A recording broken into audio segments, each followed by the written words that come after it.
Autonomic nervous system. This video is for GNM first year and BSc first year. Autonomic nervous system or involuntary part of the nervous system controls the involuntary body functions. तो जो autonomic nervous system होता है वो involuntary body functions को control करता है. Involuntary body functions जैसे कि हमारा ब्रीथिंग पैटर्न कब रेट हाई होना चाहिए, कब रेट कम होना चाहिए, ब्लड प्रेशर कब हाई होना चाहिए, कब कम होना चाहिए, हार्ट रेट कैसे हाई होता है, कम होता है, ये सारी चीज़ें अपने आप होती है. हमारे कॉन्शियस कंट्रोल में नहीं है ये सारी चीज़ें. हम खुद से कंट्रोल नहीं कर सकते इन चीज़ों को. जैसे कि अगर आपको कोई चीज़ उठानी है तो जाकर आप वो चीज़ को उठा लोगे, वो आपके कॉन्शियस कंट्रोल में है. That is the voluntary function. लेकिन ये सारे जो फंक्शन है वो इनवॉलेंट्री फंक्शन है because it is not under the conscious control of the human being. तो ये सारे फंक्शंस ऑटोनॉमिक नर्वस सिस्टम से होते हैं. The autonomic nervous system is separated into two divisions. अब autonomic nervous system के दो divisions होते हैं, sympathetic nervous system और parasympathetic nervous system. Sympathetic nervous system को हम thoracolumbar outflow भी बोलते हैं. क्यों बोलते हैं वो मैं आगे आपको बताऊंगी. और parasympathetic nervous system को craniosacral outflow भी बोलते हैं. The two divisions work in an integrated and complementary manner to maintain involuntary functions and homeostasis. तो ये दोनों सिस्टम जो है एक साथ भी काम करते हैं और एक दूसरे के अपोजिट भी काम करते हैं ताकि ये एक होम्योस्टेसिस को मेंटेन कर सके. होम्योस्टेसिस मीन्स इक्विलिब्रियम या फिर बैलेंस को मेंटेन कर सके. हमारा जो इंटरनल एनवायरनमेंट है और जो एक्सटर्नल एनवायरनमेंट है उस दोनों एनवायरनमेंट को इक्वलाइज कर सके. Sympathetic activity predominates in stressful situation as it equips the body to respond when exertion and exercise is required. Sympathetic activity हमारी तब एक्टिव होती है, सिंपैथेटिक नर्वस सिस्टम तब एक्टिव होता है जब हम स्ट्रेसफुल सिचुएशन में होते हैं. क्योंकि ये जो सिंपैथेटिक नर्वस सिस्टम है ये हमारी बॉडी को तैयार करता है कोई भी एक्सर्शन के लिए या फिर एक्सरसाइज के लिए. Parasympathetic activity is increased when digestion and restorative body activities predominates. Parasympathetic activity तब बढ़ जाती है जब डाइजेशन हो रहा हो और ये तब बढ़ती है जब हम रेस्ट में होते हैं. The effector organs are. अब ये जो सिंपैथेटिक एक्टिविटी है और जो पैरासिम्पैथेटिक एक्टिविटी है इसका जो इफ़ेक्ट होता है वो कहाँ कहाँ होता है. स्मूथ मसल्स में होता है विच controls the diameter of the smaller Airways and blood vessels. जब हम मसल सिस्टम पढ़ रहे थे तो मैंने आपको बताया था कि 3 तरीके के मसल्स होते हैं, स्केलेटल मसल्स, स्मूथ मसल्स और कार्डियक मसल्स. स्केलेटल मसल्स का जो काम होता है वो वॉलेंट्री होता है, लेकिन स्मूथ मसल्स और कार्डियक मसल्स का काम जो है इनवॉलेंट्री होता है, जो हमारे कॉन्शियस कंट्रोल में नहीं होता. तो ऑटोनॉमिक नर्वस सिस्टम हमारे इनवॉलेंट्री फंक्शंस को कंट्रोल करने में हेल्प करता है. तो ये जो नर्व्स है वो स्मूथ मसल्स को सप्लाई करती है. और स्मूथ मसल्स कहाँ होते हैं, जितने भी हमारे ऑर्गन्स हैं, inner organs of the body, वहाँ पर होते हैं स्मूथ मसल्स. और कार्डियक मसल्स को भी ऑटोनॉमिक नर्वस सिस्टम सप्लाई करती है जो कंट्रोल करती है rate and force of cardiac contraction. Glands that control the volume of GI secretion. इसके अलावा ऑटोनॉमिक नर्वस सिस्टम के जो नर्व्स है वो ग्लैंड्स को भी जाते हैं, वो ग्लैंड्स जो GI सिक्रीशन में हेल्प करते हैं. Now, between the central nervous system and effector organs, each division of autonomic nervous system has 2 motor neurons. अब ऑटोनॉमिक नर्वस सिस्टम में भी सेंसरी न्यूरॉन्स है और मोटर न्यूरॉन्स है. सेंसरी न्यूरॉन्स वो है जो इंफॉर्मेशन को बॉडी ऑर्गन्स या ग्लैंड से लेकर ब्रेन तक लेके जाते हैं. और मोटर न्यूरॉन्स वो होते हैं जो इंफॉर्मेशन को ब्रेन या स्पाइनल कॉर्ड से लेकर आते हैं बॉडी ऑर्गन्स या ग्लैंड्स तक. तो जो मोटर न्यूरॉन्स है वो दो तरीके के मोटर न्यूरॉन्स है, प्री गैंग्लियोनिक न्यूरॉन और पोस्ट गैंग्लियोनिक न्यूरॉन। जो पहला वाला है वो प्री गैंग्लियोनिक न्यूरॉन होता है, जो दूसरा वाला है वो पोस्ट गैंग्लियोनिक न्यूरॉन होता है। अब प्री गैंग्लियोनिक न्यूरॉन क्या होता है? प्री गैंग्लियोनिक न्यूरॉन की जो सेल बॉडी होती है वो ब्रेन या फिर स्पाइनल कॉर्ड में होती है और ये साइनैप्स करता है with the post ganglionic neuron. Synapse करता है मतलब अपनी इंफॉर्मेशन को पोस्ट गैंग्लियोनिक न्यूरॉन में देता है एट द ऑटोनॉमिक गैंग्लियन, जो कि सेंट्रल नर्वस सिस्टम के बाहर होता है। ये एक डायग्राम से ज़्यादा क्लियर हो जाएगा, आपको मैं आगे बताऊंगी ऑटोनॉमिक गैंग्लियन क्या होता है। पोस्ट गैंग्लियोनिक न्यूरॉन्स क्या होते हैं? पोस्ट गैंग्लियोनिक न्यूरॉन्स की जो सेल बॉडीज़ होती हैं वो गैंग्लियन में होती है और ये टर्मिनेट करता है या एंड करता है to the organs and tissues. Post ganglionic neuron conduct impulses to the effector organs, और पोस्ट गैंग्लियोनिक न्यूरॉन्स ये जो इम्पल्स होते हैं, जो मैसेज होते हैं, वो इफेक्टर ऑर्गन्स तक पहुंचाते हैं।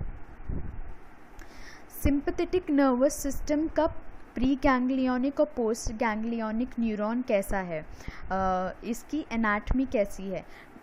जो सिंपैथेटिक नर्वस सिस्टम है इसमें जो pre ganglionic neuron of the sympathetic nervous system originates in the spinal cord at the thoracic and lumbar levels.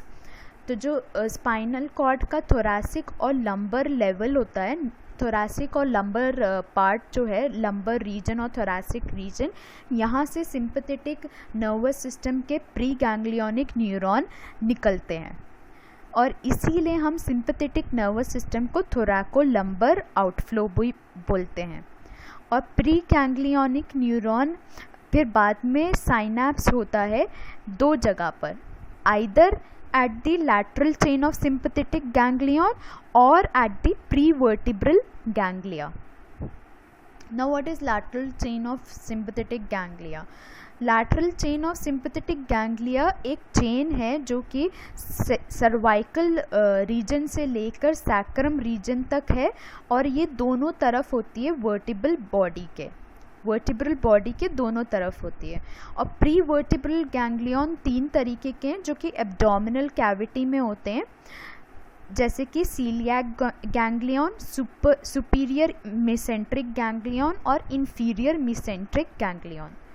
इस डायग्राम से अब क्लियर हो जाएगा, ये हमारा सिंपैथेटिक सिस्टम है, anatomy of the sympathetic nervous system. तो मैंने आपको बताया था कि सिंपैथेटिक नर्वस सिस्टम और पोस्ट पैरासिम्पैथेटिक नर्वस सिस्टम में दो तरीके के मोटर न्यूरॉन्स होते हैं, एक तो होते हैं प्री गैंग्लियोनिक न्यूरॉन और दूसरा होता है पोस्ट गैंग्लियोनिक न्यूरॉन। जो प्री गैंग्लियोनिक न्यूरॉन होता है उसकी जो सेल बॉडी होती है आइदर वो ब्रेन में होती है या फिर वो स्पाइनल कॉर्ड में होती है, और जो पोस्ट गैंग्लियोनिक न्यूरॉन है उसकी जो सेल बॉडी होती है वो हमारे सिंपैथेटिक गैंग्लियन, वो हमारे गैंग्लियंस में होती है। उसकी जो सेल बॉडी होती है पोस्ट गैंग्लियोनिक न्यूरॉन की, वो गैंग्लियंस में होती है।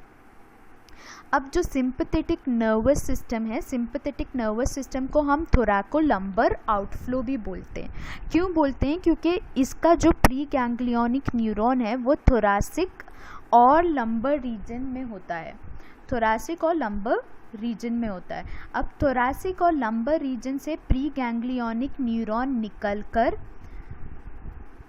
Lateral chain of sympathetic ganglion में साइनैप्स होता है।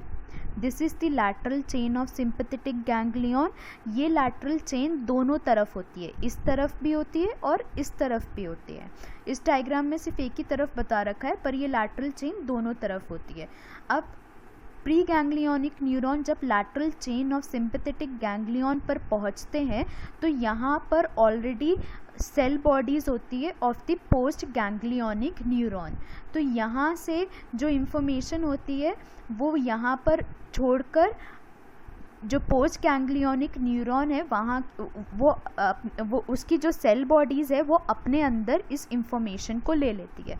अब पोस्ट गैंग्लियोनिक न्यूरॉन की जो सेल बॉडीज़ इंफॉर्मेशन को लेती है, फिर वो लेके जाती है इफेक्टर ऑर्गन्स तक। So this is the lateral chain of sympathetic ganglion. अब दूसरा मैंने गैंग्लियन बताया था pre vertebral ganglion. Pre vertebral ganglion 3 तरीके के हैं जो सिर्फ एब्डोमिनल कैविटी में होते हैं, ये हमारे प्री वर्टिब्रल गैंग्लियन है। तो कोई प्री गैंग्लियोनिक न्यूरॉन जो कि थोरैसिक और लंबर रीजन से निकल रही है, वो सीधा जाती है इन प्री वर्टिब्रल गैंग्लियन पर। यहाँ से फिर साइनैप्स होती है to the post ganglionic neuron. Parasympathetic nervous system. Parasympathetic nervous system मैंने आपको बताया था कि इसको हम क्रेनियोसैक्रल आउटफ्लो बोलते हैं। इसको क्रेनियोसैक्रल आउटफ्लो इसलिए बोलते हैं क्योंकि इसके जो प्री गैंग्लियोनिक न्यूरॉन्स है, वो कुछ pre ganglionic neurons cranial outflow से आ रहे हैं, मतलब वो ब्रेन से आ रहे हैं, जैसे कि क्रेनियल नर्व्स 3, 7, 9 और 10। और इसके जो और थोड़े बहुत इसके जो प्री गैंग्लियोनिक न्यूरॉन्स है वो स्पाइनल कॉर्ड के सैक्रल रीजन से आ रहे हैं, सैक्रम से आ रहे हैं, तो इसीलिए इसको क्रेनियोसैक्रल आउटफ्लो बोलते हैं। इसमें जो प्री गैंग्लियोनिक न्यूरॉन होता है वो बहुत ही लंबा होता है, और जो पोस्ट गैंग्लियोनिक न्यूरॉन होता है वो बहुत ही ज़्यादा छोटा होता है, क्योंकि यहाँ पे जो पोस्ट गैंग्लियोनिक न्यूरॉन है वो या तो ऑर्गन्स में होता है, पोस्ट गैंग्लियोनिक न्यूरॉन या तो ऑर्गन्स में होता है या फिर ऑर्गन के बहुत ही पास होता है। तो इसीलिए जो पोस्ट गैंग्लियोनिक न्यूरॉन है वो बहुत छोटा होता है, और जो प्री गैंग्लियोनिक न्यूरॉन है वो बहुत बड़ा होता है। तो यहाँ आप देख सकते हैं कि प्री गैंग्लियोनिक न्यूरॉन ब्रेन से आ रहा है और सैक्रम रीजन से आ रहा है, तो इसीलिए इसको क्रेनियोसैक्रल आउटफ्लो बोलते हैं। अब ये जो ब्रेन से आ रहा है ये क्रेनियल नर्व 3, 7, 9 और 10 होती है, और फिर ये साइनैप्स होता है एट दी गैंग्लियंस। अलग अलग जो गैंग्लियंस होते हैं वहाँ पे साइनैप्स होता है जो ऑर्गन के बहुत पास होते हैं, और फिर पोस्ट गैंग्लियोनिक न्यूरॉन मैसेज को ऑर्गन तक लेके जाते हैं। या तो इसके पोस्ट गैंग्लियोनिक न्यूरॉन्स ऑर्गन्स पे होते हैं या फिर ऑर्गन के बहुत पास ही किसी गैंग्लियन में होते हैं।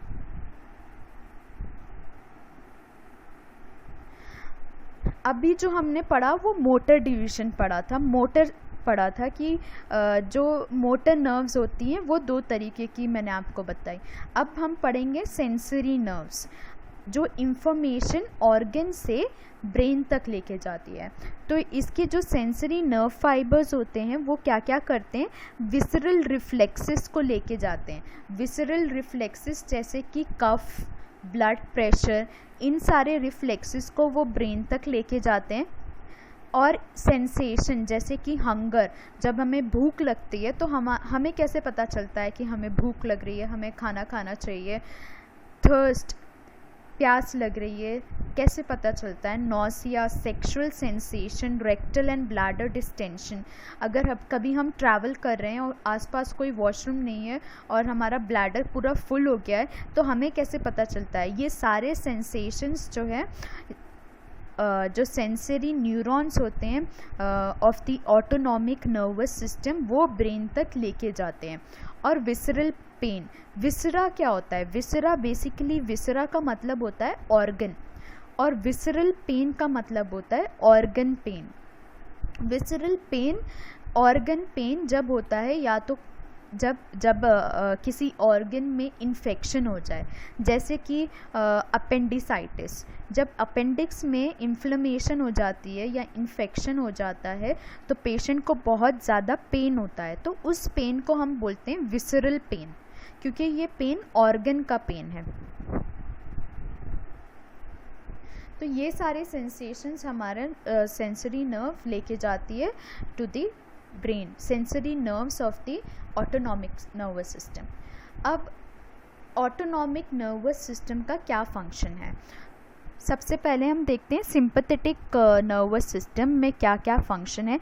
जैसे मैंने आपको पहले बताया कि सिंपैथेटिक नर्वस सिस्टम स्ट्रेसफुल और एक्साइटिंग सिचुएशंस में डील करता है। For example in times of danger, जब भी कोई डेंजर हो, and in extreme environmental temperature, या फिर कभी एक्सट्रीम एनवायरमेंटल टेम्परेचर है तो तब भी सिंपैथेटिक स्टिमुलेशन एक्टिवेट हो जाता है। अ रेंज ऑफ इमोशनल स्टेट, कोई इमोशनल स्टेट है जैसे कि fear, embarrassment, anger, also causes sympathetic stimulation. जैसे कि डरना या फिर एम्बैरेस हो जाना या एंगर, बहुत ज़्यादा गुस्सा आना, तो तब भी सिंपैथेटिक स्टिमुलेशन एक्टिव हो जाती है। फिर है it stimulates the adrenal gland to secrete adrenaline और नॉर एड्रीनालिन। तो एड्रीनल ग्लैंड जब हम पढ़ रहे थे तो एड्रीनालिन और नॉर एड्रीनालिन हमने पढ़ा था कि ये जो हार्मोन्स होते हैं ये फ्लाइट और फाइट के वक्त एक्टिवेट होते हैं। फ्लाइट और फाइट मतलब जब स्ट्रेसफुल सिचुएशन होती है तब ये एक्टिवेट होते हैं। तो स्ट्रेसफुल सिचुएशन के वक्त ये एक्टिवेट होते हैं। उसी तरह जो हमारा सिंपैथेटिक नर्वस सिस्टम है वो स्ट्रेसफुल सिचुएशन के वक्त एक्टिवेट होता है और एड्रिनल ग्लैंड को जाके स्टिमुलेट करता है to secrete adrenaline and noradrenaline. Sympathetic stimulation mobilises the body for flight और फाइट। तो सिंपैथेटिक स्टिमुलेशन बॉडी को प्रिपेयर करता है या तो फाइट के लिए या फिर फ्लाइट के लिए। फाइट का मतलब होता है लड़ने के लिए, या फिर फ्लाइट के लिए। फ्लाइट का मतलब होता है भागने के लिए। और क्योंकि सपोज़ करो कि जब आपने कोई शेर देख लिया, बाहर आप चल रहे हो और आपको शेर नज़र आता है तो एकदम से आप भागोगे वहाँ से, तो उस वक्त भागने के वक्त और आपकी हार्ट बीट्स एकदम से तेज़ हो जाएगी, पसीना आने लगेगा और आप जल्दी से भागोगे। तो उस वक्त जितना भी ये काम हो रहा है ये सिंपैथेटिक नर्वस स्टिमुलेशन का काम होता है। और अगर सपोज़ आपको किसी ने बहुत बुरा कह दिया और आपको एकदम से गुस्सा आता है तो आप उससे लड़ते हो, तो उस वक्त भी जितना भी हमारी बॉडीली चेंजेस होते हैं वो सारी चेंजेस सिंपैथेटिक नर्वस सिस्टम की वजह से होते हैं। Effects of sympathetic stimulation on cardiovascular system. तो कार्डियोवास्कुलर सिस्टम पे जो हमारा हार्ट है और ब्लड वेसल्स है उसके ऊपर सिंपैथेटिक स्टिमुलेशन का क्या इफ़ेक्ट होता है। एक तो सिंपैथेटिक स्टिमुलेशन हार्ट बीट का रेट और फोर्स दोनों ही बढ़ा देती है। It increases the rate and force of heart beat. Heart beat को इंक्रीज कर देता है सिंपैथेटिक स्टिमुलेशन। और ये क्या करता है, ब्लड को सप्लाई करता है to the vital organs including the skeletal muscles. Vital organs जैसे कि इम्पॉर्टेंट ऑर्गन्स जैसे हमारा ब्रेन हो गया, हार्ट हो गया और किडनीज हो गई, ये जितने भी इम्पॉर्टेंट ऑर्गन्स है इन ऑर्गन्स पर ब्लड सप्लाई को बढ़ा देता है सिंपैथेटिक स्टिमुलेशन। और इसके अलावा जो हमारे स्केलेटल मसल्स होते हैं वहाँ पे भी ब्लड सप्लाई को बढ़ा देता है। Increases the blood pressure, blood pressure को भी बढ़ा देता है सिंपैथेटिक स्टिमुलेशन। और ब्लड वेसल्स को कॉन्स्ट्रिक्ट कर देता है for the digestive system. Digestive system में जो ब्लड वेसल्स जा रही है उन ब्लड वेसल्स को ये कॉन्स्ट्रिक्ट कर देता है। तो ये हमेशा याद रखना कि सिंपैथेटिक स्टिमुलेशन के वक्त जो ब्लड वेसल्स वाइटल ऑर्गन्स में जा रही हैं, वाइटल मतलब इम्पॉर्टेंट ऑर्गन्स जैसे कि हार्ट हो गया, ब्रेन हो गया और ब्लैडर हो, किडनीज हो गई, ये हमारे वाइटल ऑर्गन्स है, वहाँ पे जितनी भी ब्लड सप्लाई है वो बढ़ जाती है। लेकिन तो डाइजेस्टिव सिस्टम की जो ब्लड सप्लाई है वो कम हो जाती है। और इसके अलावा ब्लड प्रेशर बढ़ जाता है और हार्ट रेट बढ़ जाता है। रेस्पिरेटरी सिस्टम में इसका क्या असर होता है, रेस्पिरेटरी सिस्टम में जो स्मूथ मसल्स होते हैं हमारे एयरवेज में, ब्रोंकाइस में और ब्रोंक्यूल्स में जो स्मूथ मसल्स होते हैं वो डायलेट हो जाते हैं। डायलेट मतलब कि वो खुल जाते हैं और ज़्यादा उनका जो सर्कमफ्रेंस है वो बढ़ जाता है। और इनके डायलेट होने की वजह से क्या होता है, रेस्पिरेटरी रेट इंक्रीज हो जाता है, ज़्यादा से ज़्यादा ऑक्सीजन अंदर जाता है और ज़्यादा से ज़्यादा कार्बन डाइऑक्साइड बाहर आता है। तो सिंपैथेटिक स्टिमुलेशन क्या करता है, जो हमारे एयरवेज है, ब्रोंकाइज और ब्रोंक्यूल्स, इनकी जो विड्थ होती है, इनका जो सर्कमफ्रेंस होता है उनको बढ़ा देता है या उनको डायलेट कर देता है, जिसकी वजह से रेस्पिरेटरी रेट बढ़ जाता है। अब यहाँ पे आप देखो कि इसका एग्जाम्पल, जब आप एक्सरसाइज कर रहे हो, एक्सरसाइज करते वक्त आपका रेस्पिरेटरी रेट बढ़ जाता है, आप ज़्यादा सांस लेते हो, तो उस वक्त भी सिंपैथेटिक स्टिमुलेशन एक्टिवेट होता है और वो क्या करता है, जो हमारे एयरवेज है उनकी विड्थ को या उनके सर्कमफ्रेंस को बढ़ा देता है, उनको डायलेट कर देता है ताकि हम ज़्यादा से ज़्यादा सांस ले पाए। Effects of sympathetic stimulation on the digestive and urinary system. अब डाइजेस्टिव और यूरिनरी सिस्टम में इसका क्या इफ़ेक्ट है, it increases metabolic rate. Metabolic rate तो बढ़ा देता है सिंपैथेटिक स्टिमुलेशन। मेटाबॉलिक रेट का मतलब होता है कि ज़्यादा से ज़्यादा एनर्जी प्रोड्यूस होती है बॉडी में, क्योंकि जब हम एक्सरसाइज कर रहे होते हैं या फिर जब हम लड़ रहे होते हैं किसी से तो हमें ज़्यादा एनर्जी चाहिए होती है, या फिर जब हम भाग रहे होते हैं तो तब भी हमें ज़्यादा एनर्जी चाहिए होती है। तो मेटाबॉलिक रेट तो बढ़ा देता है ये, लेकिन डाइजेस्टिव जूसेस को कम कर देता है। आप देखना कि जब आप बहुत ज़्यादा स्ट्रेसफुल सिचुएशन में होते हो, टेंशन वगैरह होती है, तो उस वक्त आपको भूख नहीं लगती, आपको दिल नहीं करता खाना खाने का, क्योंकि आपका जो अब्जॉर्प्शन है, जो डाइजेशन है, वो सही से नहीं हो पा रहा है। ऑल्दो जो लिवर में जो ग्लाइकोजन स्टोर होता है, लिवर में जो ग्लाइकोजन होता है वो तो ग्लूकोज में बार बार कन्वर्ट हो रहा है, एनर्जी तो आपको बहुत ज़्यादा मिल रही है। जब एग्ज़ाम के वक्त बहुत ही ज़्यादा स्ट्रेसफुल सिचुएशन होती है या कोई किसी की डेथ हो गई, जब भी स्ट्रेसफुल सिचुएशन होती है तो खाने का मन नहीं करता। तो वो इसीलिए होता है क्योंकि जो सिंपैथेटिक स्टिमुलेशन है वो डाइजेस्टिव सिस्टम का ब्लड सप्लाई कम कर देता है, डाइजेस्टिव जूसेस को कम कर देता है, तो डाइजेशन सही से नहीं होता। कॉन्स्ट्रिक्ट्स यूरिथ्रल एंड एनल स्फिंक्टर्स। जो एनल स्फिंक्टर्स होते हैं और जो यूरिथ्रल स्फिंक्टर्स होते हैं उन्हें ये कॉन्स्ट्रिक्ट कर देता है। मतलब कि जो एनल स्फिंक्टर्स क्या होते हैं, जो रेगुलेट करते हैं फीसिस और यूरिन का आउटफ्लो। यूरिथ्रल स्फिंक्टर्स वो होते हैं, यूरिथ्रल स्फिंक्टर्स जब रिलैक्स होते हैं तभी हम यूरिन पास कर पाते हैं, और जब एनल स्फिंक्टर्स रिलैक्स होते हैं तो तभी हम फीसिस पास कर पाते हैं या स्टूल पास कर पाते हैं।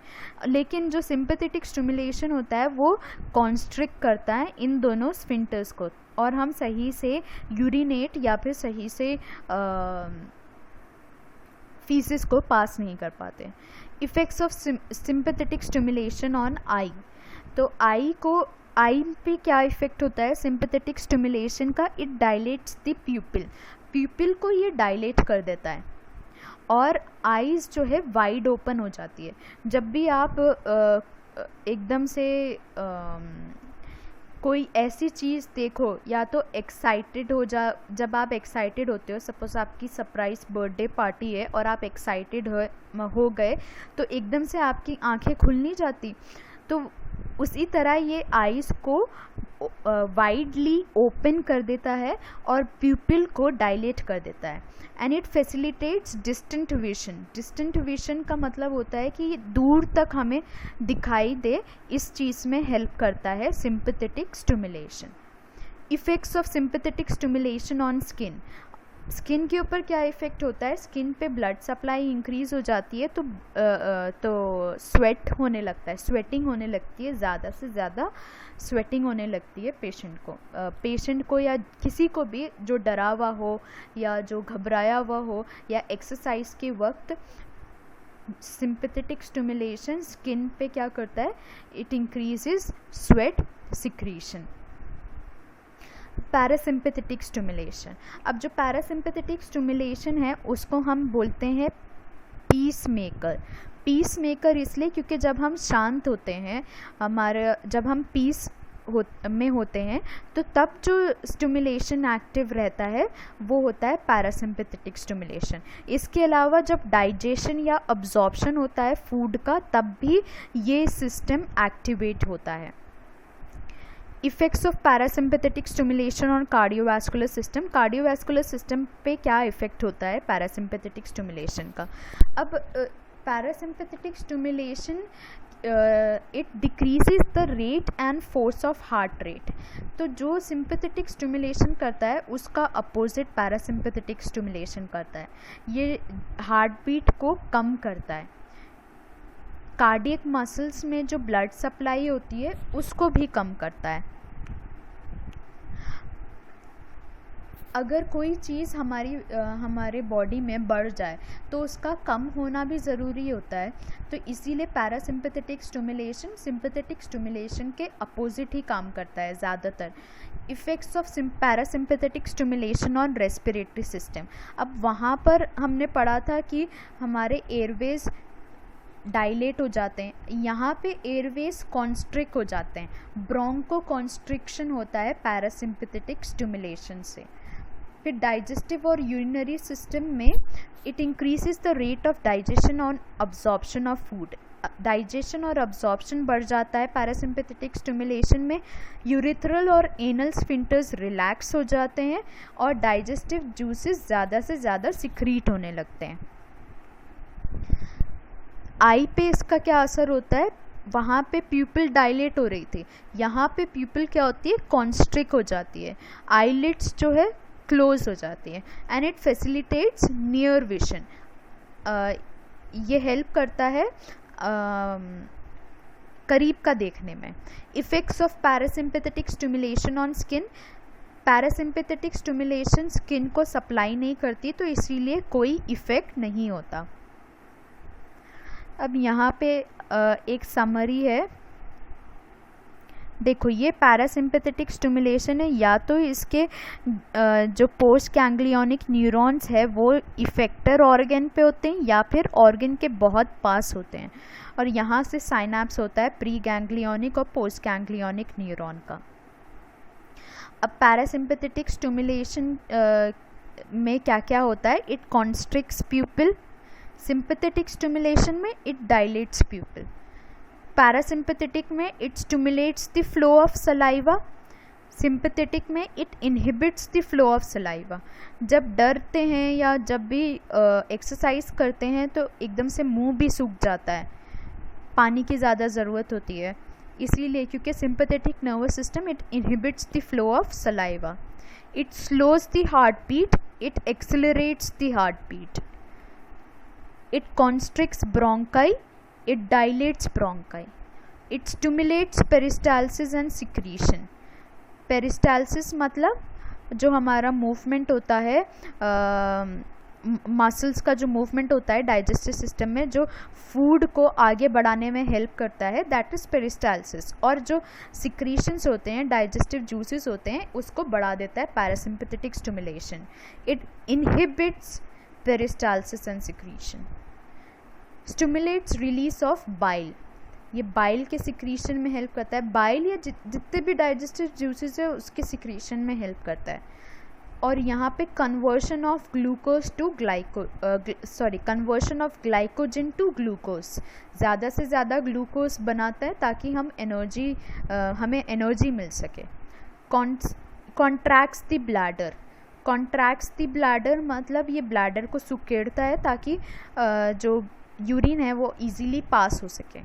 एड्रीनालिन और नॉन एड्रीनालिन को सिक्रीट करता है from the adrenal gland.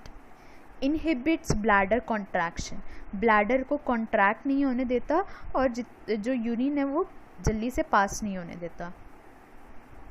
Parasympathetic stimulation कब एक्टिवेट होता है या कब इंक्रीज होता है? Feed, breed and rest. जब हम खा रहे हो, रेस्ट कर रहे हो, और ये फाइट और फ्लाइट पे।